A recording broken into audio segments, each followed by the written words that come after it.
Assalamualaikum warahmatullahi wabarakatuh. Kembali lagi di channel Berita Mistis. Untuk kisah kali ini masih melanjutkan dari kisah yang sebelumnya, sebuah kisah dari tulisannya author Senja. Kisah yang berjudul Tali Pocong Perawan. Sebelum kita lanjut ke ceritanya, tekan dulu tombol like video ini dan jangan lupa tekan juga tombol subscribe channel ini. Nyalakan juga lonceng notifikasinya agar tidak ketinggalan cerita-cerita lainnya dari channel ini. Buat teman-teman yang pengen belanja-belanja, nanti silahkan saja klik etalase yang ada di pojok kiri bawah, atau teman-teman bisa kunjungi link pembelian yang ada di kolom deskripsi. Dan seperti apa untuk lanjutan dari kisah ini? Langsung saja kita masuk ke ceritanya.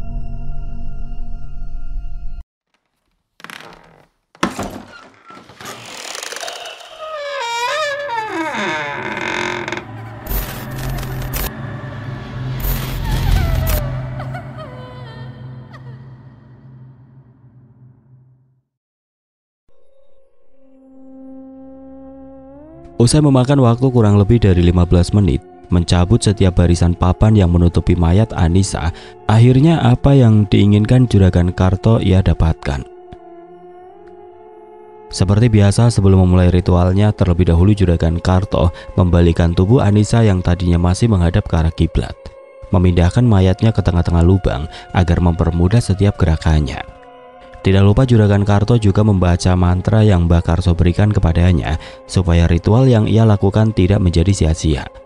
Barulah setelah itu Juragan Karto memulai aksinya, membuka kain kafan yang membalut mayat Anissa hingga tubuh polos gadis muda yang memuncat kaku itu terlihat.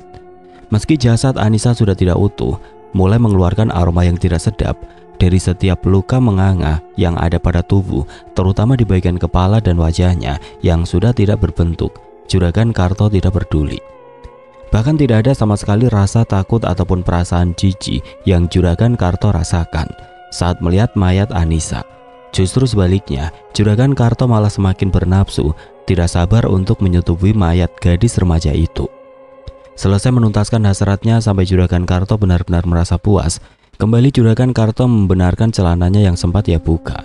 Setelah itu kembali Juragan Karto mengeluarkan belati yang ia simpan untuk membelah dada Anissa, mengambil jantungnya sebagai syarat ritual yang kedua.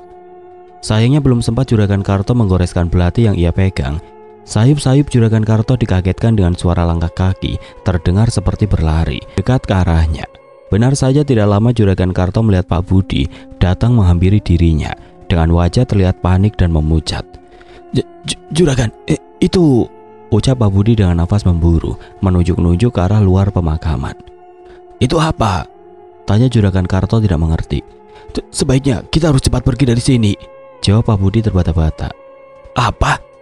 Juragan Karto tampak terkejut. Ayo Juragan, kita harus cepat pergi dari sini sebelum Pak Hamdan sampai kemari, ucap Pak Budi dengan keringat dingin satu persatu mulai mengalir membasahi pelipisnya. Pak Hamdan, ucap Juragan Karto semakin terkejut dengan sepasang mata terbelalak lebar. Iya Juragan, secepatnya kita harus pergi dari sini, ucap Pak Budi semakin panik. Terlebih saat mendengar suara derap langkah yang terdengar kian mendekat ke arah mereka, membuat Pak Budi semakin kalang kabut. Tapi bagaimana dengan ritualnya? Tanya Juragan Karto. Mendadak pikirannya menjadi buntu dalam keadaan panik seperti ini. Tidak ada pilihan lain Juragan. Secepatnya kita harus pergi dari sini. Jika Pak Hamdan melihat kita berdua, maka habislah kita, ucap Pak Budi cepat. Apa yang dikatakan Pak Budi benar adanya. Mau tidak mau sebelum menyelesaikan ritualnya, Juragan Karto harus pergi meninggalkan pemakaman ini demi keselamatan mereka berdua. Tapi dibalik itu, dalam keadaan panik seperti ini membuat pikiran Juragan Karto tidak bisa lagi berpikir dengan jernih, hingga membuatnya lupa dengan ucapan Mbah Karso pada malam itu. Jika Juragan Karto gagal melakukan ritualnya, maka kehidupannya lah yang akan menjadi taruhannya. Dengan terburu-buru Juragan Karto naik ke atas lubang, dibantu oleh Pak Budi yang menariknya dari atas. Namun saat Juragan Karto mencoba naik ke atas, Juragan Karto merasa ada sebuah tangan yang terasa begitu dingin, sedingin es, dengan ujung kuku yang panjang dan runcing, mencengkram kuat kakinya, membuat Juragan Karto kesulitan naik ke atas hingga kembali terjatuh ke dalam lubang dengan salah satu kakinya terluka, mengeluarkan darah. Bukan cuma itu saja, pada saat Juragan Karto kembali mencoba naik ke atas, Juragan Karto merasa ada sebuah tangan yang sama kembali mencengkeram ruat kakinya yang sudah terluka. Merasa penasaran sebelum berhasil naik ke atas, Juragan Karto menundukkan kepalanya, melihat ke bawah kaki. Seketika sepasang mata Juragan Karto membulat sempurna. Wajahnya mendadak memucat pasi, keringat dingin mulai membanjiri tubuhnya. Dengan rasa takut mulai merayap, menyelusup ke dalam dirinya. Bagaimana tidak? Tepat pada saat Juragan Karto menundukkan kepalanya, Juragan Karto melihat mayat Anissa yang tadinya tidak bergerak sama sekali, sudah tidak bernyawa. Sekarang bergerak, memegangi kakinya. Wajahnya yang sudah rusak parah tersenyum menyeringai dengan salah satu bola matanya yang sudah keluar dari kelopak matanya, tanpa bola mata hitam sedikit pun. Melihat ke arahnya dengan sorot mata tajam, terlihat begitu menyeramkan. Walaupun tubuhnya sempat merasa kaku dan kembali tersadar ketika Pak Budi kembali menarik tangannya, Juragan Karto masih terus berusaha menarik kakinya dari cengkraman sosok Anissa sampai ia berhasil naik ke atas. Meski membuat kakinya kembali terluka, mengeluarkan banyak darah. Sesampainya di atas, Juragan Karto maupun Pak Budi langsung berlari terpontang-panting di kegelapan malam, dengan salah satu kaki Juragan Karto yang pincang meninggalkan pemakaman itu, melupakan cangkul, senter, maupun belati yang sebelumnya sudah Juragan Karto pegang di lubang kubur Anissa. Setibanya Pak Hamdan di pemakaman itu, alangkah terkejutnya Pak Hamdan saat melihat makam Anissa yang sebelumnya terlihat rapi, kini terlihat acak-acakan.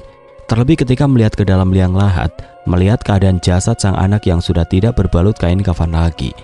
Tubuh Pak Hamdan seketika melemah, merosot ke bawah, seolah tulang belulangnya maupun otot-otot yang ada di dalam tubuhnya tidak mampu lagi menahan berat tubuhnya. Dengan linangan air mata berpadu rasa amarah yang meluap-luap, Pak Hamdan langsung melompat ke dalam lubang kubur sang anak. Pak Hamdan tidak pernah menyangka jika kemalangan yang sebelumnya sudah terjadi pada putri sematawayangnya pada saat Anissa masih hidup, kembali lagi menimpa dirinya yang kini sudah telah tiada. "Ya Allah, siapa yang sudah tega melakukan ini kepadamu, Nak?" ucap Pak Hamdan dengan suara parau, menangis terisak, mendekap tubuh polos Anissa erat. Dengan tangan gemetar, Pak Hamdan menyentuh kain kafan sang anak, kembali membalut tubuh polosnya. Tidak disangka ketika Pak Hamdan kembali menutup tubuh Anissa, Pak Hamdan harus kembali menerima kenyataan pahit. Jika putri sematawayangnya satu-satunya yang ia punya, yang kini sudah telah tiada, makamnya bukan hanya sekedar dibongkar, tetapi juga sempat disetubuhi.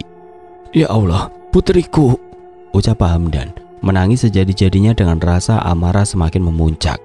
Setelah beberapa saat dengan tubuh masih terasa begitu lemas, Pak Hamdan mencoba menguatkan dirinya, mengangkat jenazah Anissa, mengeluarkannya dari dalam lubang, membawanya pulang ke rumah. Pak Hamdan takut ketika ia meninggalkan jasad Anissa sendirian di pemakaman ini, pergi meminta pertolongan, orang-orang yang sudah menggali makam sang anak akan kembali lagi ke sini. Apalagi saat melihat tali pocong dan semua peralatan seperti cangkul, senter, maupun belati yang tertinggal di dalam lubang kubur ini.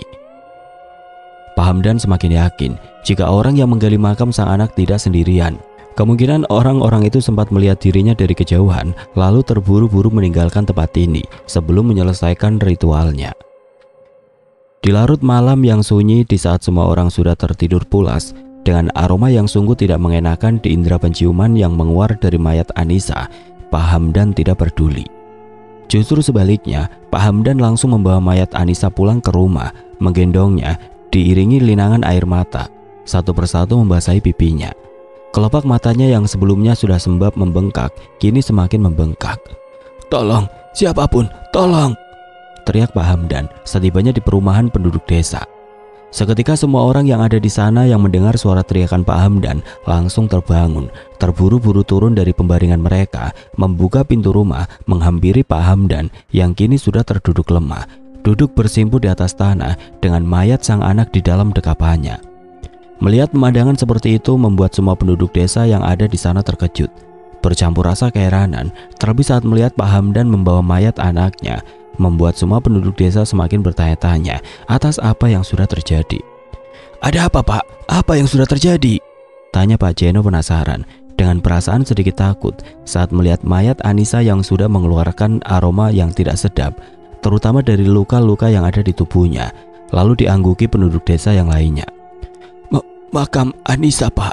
Makam putriku ada yang membongkarnya," jawab Pak Hamdan dengan suara bergetar, menahan isak tangis yang menyesakkan dada.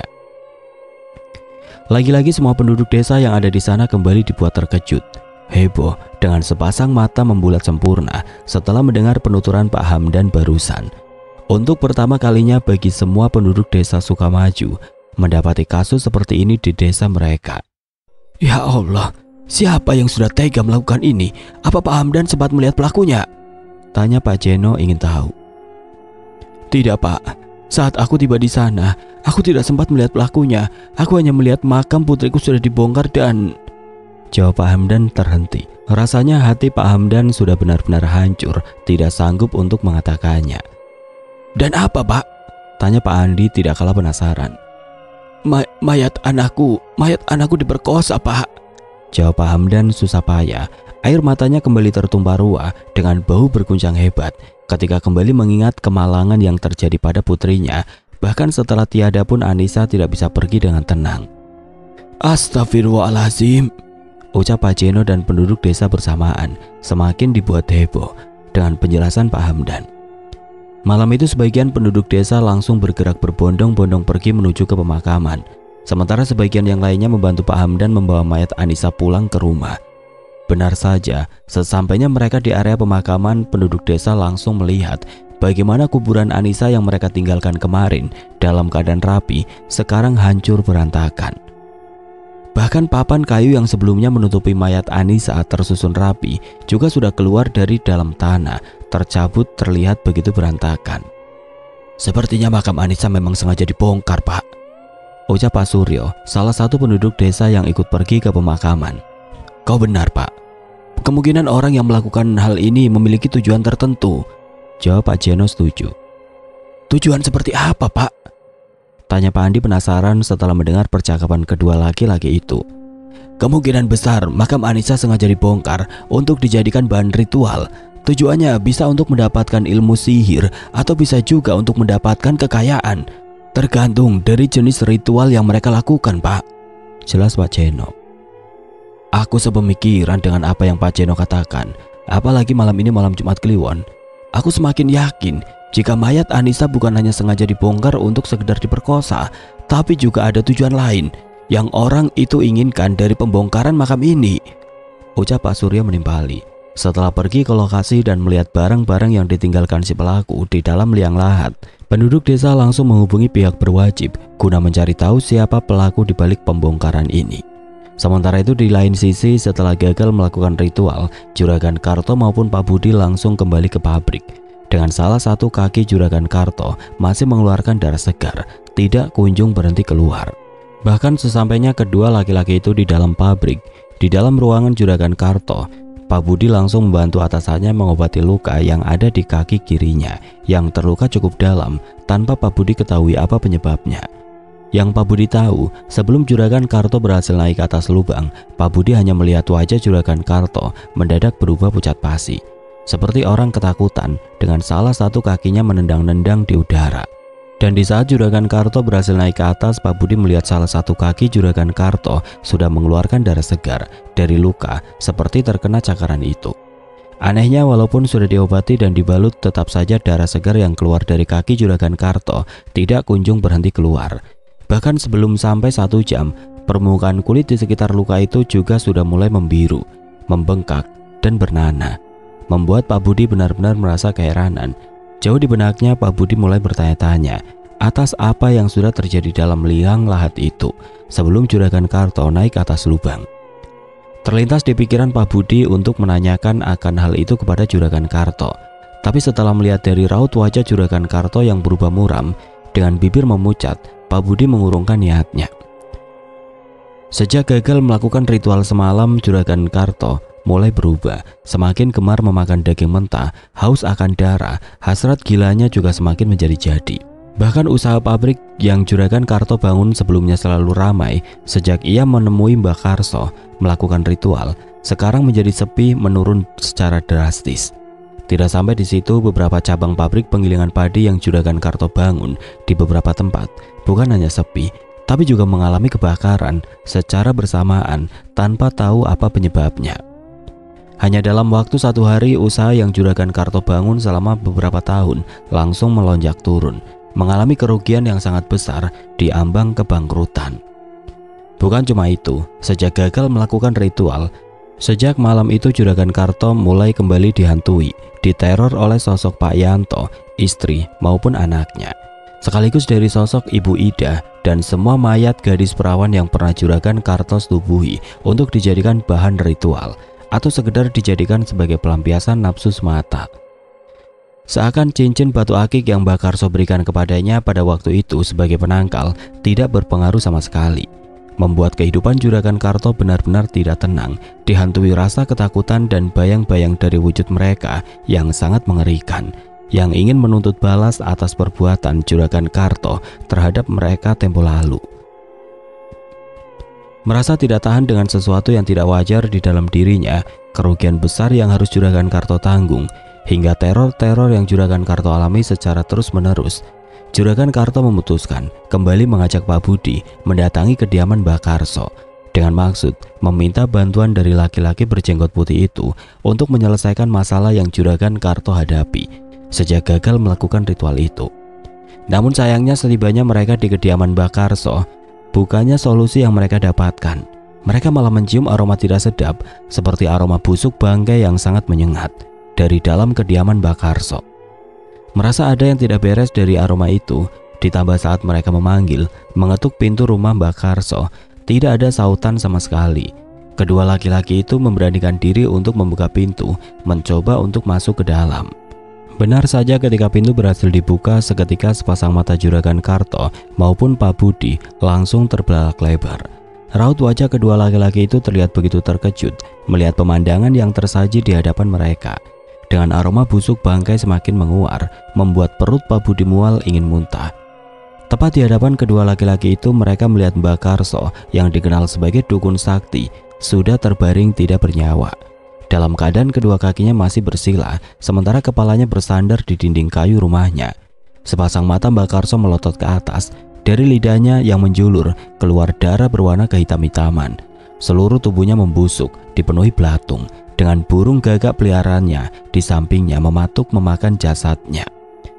Melihat pemandangan itu, mendadak kekuatan yang ada di dalam diri Juragan Karto seakan hilang, harapannya menjadi pupus, pikirannya menjadi semakin buntu, tatapannya kosong.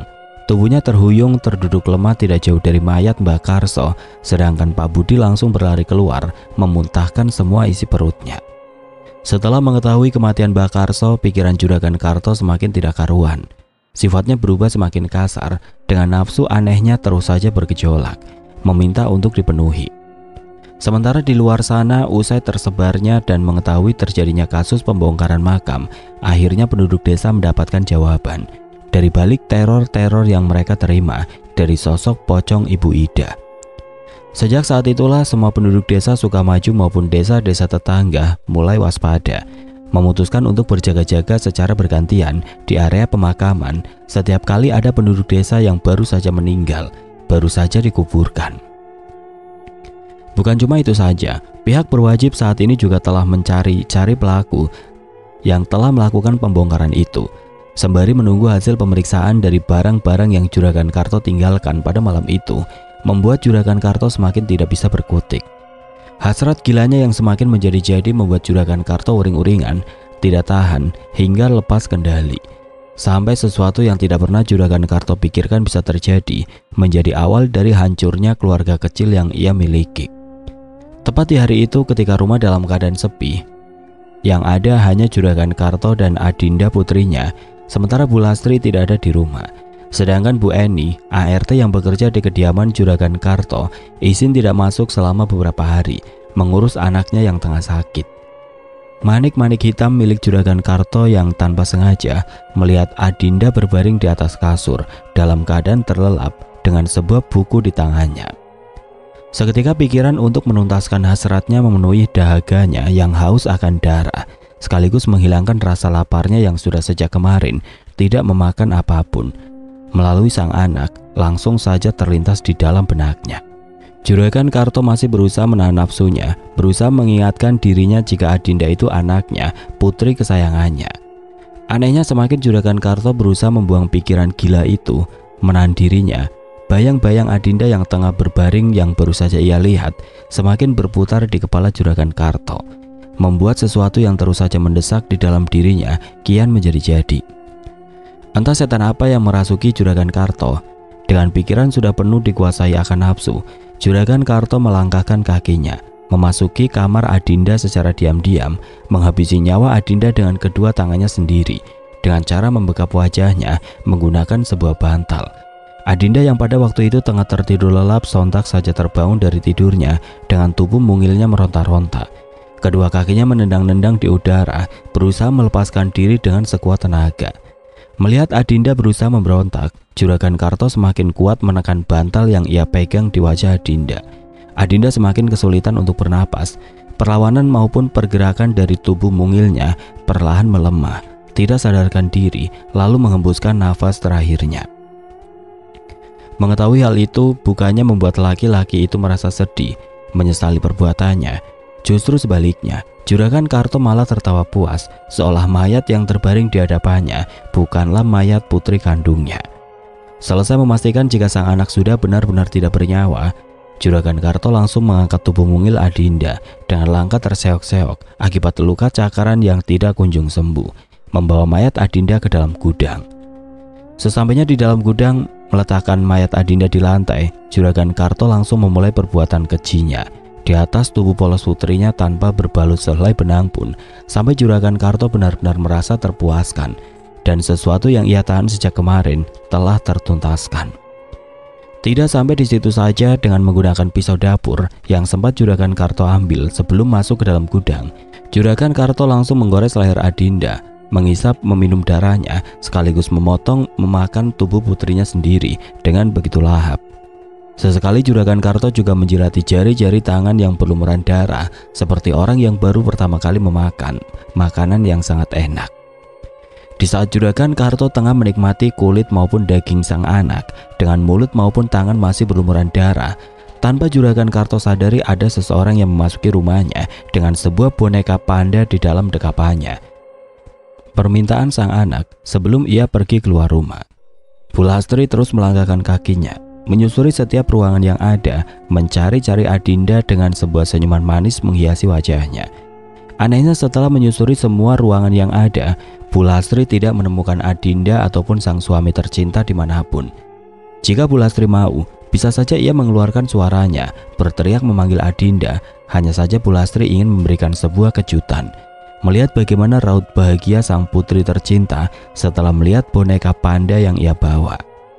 Sampai akhirnya langkah kaki Bu Lastri terhenti tepat di depan gudang, di tempat Juragan Karto membawa mayat Adinda dan melancarkan aksi kejinya. Bu Lastri yang pada saat itu tengah mencari kedua orang yang sangat ia cintai, tidak sengaja indera pendengarannya menangkap suara cepakan seseorang dari dalam gudang. Sejenak Bu Lastri terdiam, mempertajam indera pendengarannya dengan raut wajah bertanya-tanya, mencari-cari dari mana suara secapan itu berasal. Merasa penasaran, yakin jika suara aneh itu berasal dari dalam gudang, dengan tangan sedikit gemetar Bu Lastri langsung mendorong, membuka pintu gudang yang tidak terkunci sama sekali. "Ah!" teriak Bu Lastri histeris. Seketika boneka panda yang Bu Lastri bawa terlepas dari dekapannya, dengan raut wajah terlihat begitu syok.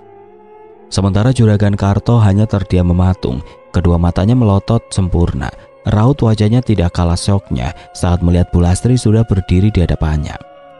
Dengan salah satu tangannya masih memegang sepotong daging yang hendak ia santap sebelum Bu Lastri membuka pintu gudang, memergoki dirinya. Apa yang sudah ayah lakukan?" ucap Bu Lastri bergetar. Dengan bulir-bulir bening mulai mengalir dari pelupuk matanya. Tidak percaya dengan pemandangan mengerikan yang tidak pernah Bu Lastri pikirkan sebelumnya bisa terjadi kepada keluarga kecilnya. Ini tidak seperti yang kau pikirkan," ucap Juragan Karto gelagapan, melepaskan potongan daging yang ada di tangannya, mencoba melangkah mendekati Bu Lastri. Tidak, jangan mendekat," ucap Bu Lastri menolak, menggeleng-gelengkan kepalanya melangkah mundur sementara tubuhnya masih menghadap ke arah Juragan Karto. Aku bisa jelaskan," ucap Juragan Karto mengelak. "Tidak, aku tidak ingin mendengar apapun dari mulut kotormu. Kau pembunuh, kau sudah membunuh putriku," ucap Bu Lastri dengan nada meninggi, hendak berlari dari gudang, meninggalkan Juragan Karto, meminta bantuan penduduk desa. Sayangnya belum sempat Bu Lastri berhasil berlari menjauh, Melangkah hendak menuruni tangga, Juragan Karto sudah terlebih dahulu melemparkan pisaunya dan tepat mengenai betis Bu Lastri. Seketika Bu Lastri terjatuh, tubuhnya menggelinding dari atas tangga, terjun bebas ke bawah. Kepalanya membentur keras di anak tangga, mengeluarkan darah segar dari pelipisnya.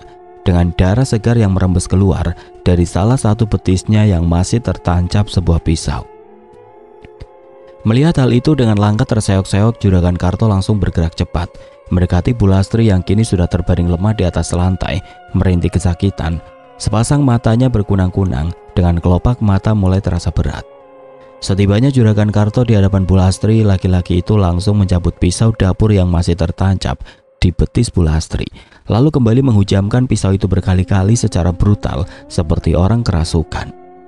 Hingga cairan berwarna merah pekat beraroma anyir yang keluar dari luka-luka yang ada di tubuh Bu Lastri memercik mengenai pakaian maupun wajah Juragan Karto. Sampai wanita yang bergelar istrinya itu menghembuskan nafas terakhirnya. Setelah berhasil menghabisi nyawa sang istri dengan susah payah, Juragan Karto menyeret tubuh Tambun Bu Lastri yang kini sudah menjadi mayat dari bawah naik ke lantai atas. Membawanya kembali masuk ke dalam gudang dengan darah segar berceceran menjejak di anak tangga maupun di lantai keramik. Sebelum itu tidak lupa Juragan Karto juga mengunci pintu dan semua jendela yang ada agar tidak ada siapapun yang tiba-tiba masuk mengetahui semua perbuatan yang ia lakukan sekarang. Juragan Karto tidak ingin kembali bersikap ceroboh seperti barusan hingga perbuatannya diketahui oleh sang istri. Selesai memastikan semuanya aman, Juragan Karto kembali masuk ke dalam gudang, duduk di depan kedua wanita yang sudah terbaring kaku, tidak bernyawa, yang dulunya sangat ia cintai. Sejenak Juragan Karto terdiam memperhatikan istri dan anaknya dengan raut wajah sendu. Namun di detik berikutnya, Juragan Karto malah tertawa terbahak-bahak, diiringi isakan tangis. Tidak lama dari arah pintu rumah Juragan Karto terdengar suara ketukan yang sangat kencang, disertai suara sorak-sorai penduduk desa memanggil-manggil namanya. "Keluar kau Juragan Karto, tidak perlu bersembunyi, kami semua tahu jika kau ada di dalam," ucap penduduk desa murka setelah mengetahui jika dalang dibalik pembongkaran makam sekaligus pemerkosaan mayat Anissa itu adalah Juragan Karto, kepala desa yang mereka pilih untuk memimpin desa Sukamaju ini. Melihat tidak ada respon ataupun pergerakan dari sang pemilik rumah dengan emosi yang meluap-luap, penduduk desa langsung mendobrak paksa pintu rumah Juragan Karto secara bersamaan hingga pintu itu terbuka lebar. "Cepat cari manusia bajingan itu, biar aku yang menghabisi nyawanya dan memotong-motong alat vitalnya," ucap Pak Hamdan berapi-api. Dengan sepasang mata terlihat memerah. Terlihat jelas dari raut wajahnya ada amarah besar yang Pak Hamdan rasakan sekarang. "Itu dia," ucap salah satu penduduk desa dengan salah satu tangannya terangkat menunjuk ke atas, melihat seseorang yang mereka cari sejak tadi berdiri di lantai atas di depan tangga. Mengetahui hal itu, secara bersamaan penduduk desa langsung melihat ke arah lantai atas di mana Juragan Karto berada sekarang. Mendadak sepasang mata semua penduduk desa yang ada di sana langsung terbelalak lebar dengan raut wajah tercengang. Penduduk desa benar-benar dibuat terkejut bertanya-tanya saat melihat mulut maupun seluruh tubuh Juragan Karto hampir dipenuhi cairan berwarna merah dengan membawa sebuah pisau masih berlumuran darah segar di salah satu tangannya, sembari tertawa tidak jelas seperti orang yang tidak waras. Bukan cuma itu saja, penduduk desa juga begitu terkejut melihat lantai keramik maupun anakan tangga yang ada di rumah Juragan Karto dipenuhi cacaran darah. "Untuk apa kalian datang kemari? Apa kalian ingin aku habisi juga seperti aku menghabisi anak dan istriku? Atau seperti aku menghabisi Asila dan Pak Mahmud?" ucap Juragan Karto tertawa kencang. Usai berucap seperti itu di hadapan semua penduduk desa, tiba-tiba Juragan Karto mengangkat salah satu tangannya yang masih memegang pisau dapur, mengarahkan ke lehernya, menggesekkan mata pisau itu tepat di bagian lehernya. Sampai suara tawa Juragan Karto menghilang, berganti dengan suara seperti seekor hewan yang baru saja disembelih. Juragan Karto terus saja menggesekkan pisau itu hingga kepalanya terputus, terpisah dari tempatnya, menggelinding ke bawah dengan darah segar bercucuran keluar. Lalu disusul dengan bagian tubuh Juragan Karto juga ikut menggelinding, terkapar di lantai, tidak bernyawa di hadapan semua penduduk desa. Lagi-lagi setelah melihat pemandangan mengerikan itu, semua penduduk desa kembali dibuat tercengang. Sejenak semua penduduk desa terdiam mematung dengan kedua mata melotot, melihat ke arah kepala maupun tubuh Juragan Karto yang sudah terpisah. Tidak ada di antara mereka yang mengeluarkan suara sampai pihak berwajib tiba di sana. Waktu terus berlalu. Selesai melewati pemeriksaan lebih lanjut, tibalah saatnya bagi semua penduduk desa untuk menyiapkan fardu kifayah terakhir untuk keluarga kecil itu. Meski penduduk desa masih merasa geram dengan perbuatan Juragan Karto, penduduk desa masih melaksanakan kewajiban mereka.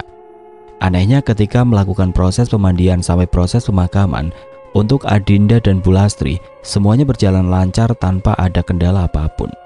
Berbanding terbalik pada saat penduduk desa melakukan proses pemandian sampai proses pemakaman untuk Juragan Karto. Banyak sekali kendala yang harus penduduk desa terima hingga memakan waktu yang cukup lama. Walaupun sebelumnya sempat mengalami kesulitan, akhirnya semua terselesaikan. Penduduk desa berpikir setelah kematian Juragan Karto dan melaksanakan kewajiban mereka, desa Sukamaju akan kembali merasa tenang. Namun sayangnya ketika maghrib menjelang tiba, mereka harus kembali melalui malam-malam yang menakutkan, mencekam dari teror sesosok pocong buntung dengan salah satu tangannya keluar dari kain kafannya, memegangi kepalanya yang berlumuran darah. Sosok yang tidak lain dan tidak bukan adalah sosok Juragan Karto yang bergentayangan, berkeliling mendatangi setiap rumah penduduk desa, berdiri di depan teras rumah, merintih kesakitan, meminta pertolongan. Tidak sampai di situ saja, setiap kali sosok Juragan Karto hadir, sosok pocong buntung itu akan meninggalkan jejak, berupa darah merah kehitam-hitaman, beraroma sangat busuk. Bukan hanya penduduk desa, Pak Budi juga kerap kali mendapatkan teror dari sosok pocong Juragan Karto dan Anissa yang kini menuntut balas atas kematiannya. Ditambah lagi jimat yang pernah Mbak Karso berikan kepadanya sebagai penangkal menghilang begitu saja tanpa Pak Budi sadari, membuat kehidupan Pak Budi benar-benar tidak tenang hingga mentalnya terguncang. Tidak tahan dengan teror-teror disertai suara bisikan yang menyuruh Pak Budi untuk mengakhiri nyawanya sendiri. Akhirnya selang 3 hari dari kematian Juragan Karto, di saat kediamannya dalam keadaan sepi, Pak Budi memutuskan mengakhiri nyawanya sendiri, gantung diri dengan sebuah tali yang sengaja ia ikat di atas plafon rumahnya. Sebelum mengakhiri nyawanya, Pak Budi juga sempat menuliskan sebuah surat berisikan semua perbuatannya terhadap Anissa dan mayat Asila yang ia sembunyikan di balik tembok. Tentu saja setelah mengetahui semua itu, keluarga Pak Budi penduduk desa kembali dibuat tercengang, geram dengan perbuatan laki-laki itu, terutama Pak Hamdan. Meski saat ini Pak Budi sudah tidak bernyawa, Pak Hamdan tetap saja melayangkan tinjunya menghajar mayat Pak Budi secara habis-habisan dengan linangan air mata, seakan meluapkan semua amarah yang Pak Hamdan rasakan. Lagi dan lagi, walaupun sudah mengetahui semua perbuatan Pak Budi semasa hidupnya, dengan perasaan dongkol penduduk desa masih berbaik hati melaksanakan kewajiban mereka membantu proses pemakaman Pak Budi. Belum selesai teror yang penduduk desa terima dari sosok pocong Juragan Karto, kini penduduk desa harus kembali menerima teror dari sosok Pak Budi, yang sekarang berubah menjadi arwah gentayangan, mendatangi rumah-rumah penduduk desa dengan sebuah tali tambang masih mengikat kuat di lehernya. Ternyata benar apa yang dikatakan sebagian penduduk desa, jika seseorang yang mati dengan cara bunuh diri, arwahnya tidak akan pernah tenang. Merasa tidak tahan dengan semua teror-teror yang ada yang harus mereka terima, di setiap malamnya, penduduk desa memutuskan untuk menemui seorang salah satu tokoh masyarakat yang tinggal di desa sebelah, yang menurut mereka mengerti, bisa memberikan solusi dari masalah yang mereka hadapi sekarang.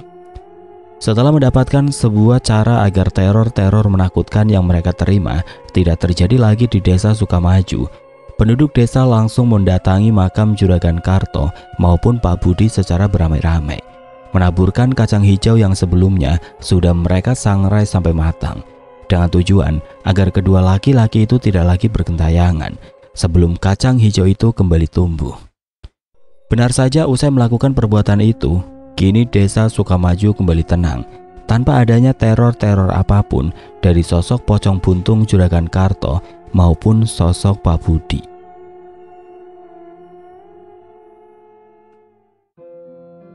Oke teman-teman, sekian untuk kisah kali ini. Bagaimana menurut kalian tentang kisah ini? Tulis komentar kalian di kolom komentar. Dan buat teman-teman yang baru bergabung, jangan lupa untuk like, komen, share, serta subscribe channel ini. Dan nantikan kisah-kisah horor berikutnya tetap di channel Berita Mistis. Wassalamualaikum warahmatullahi wabarakatuh.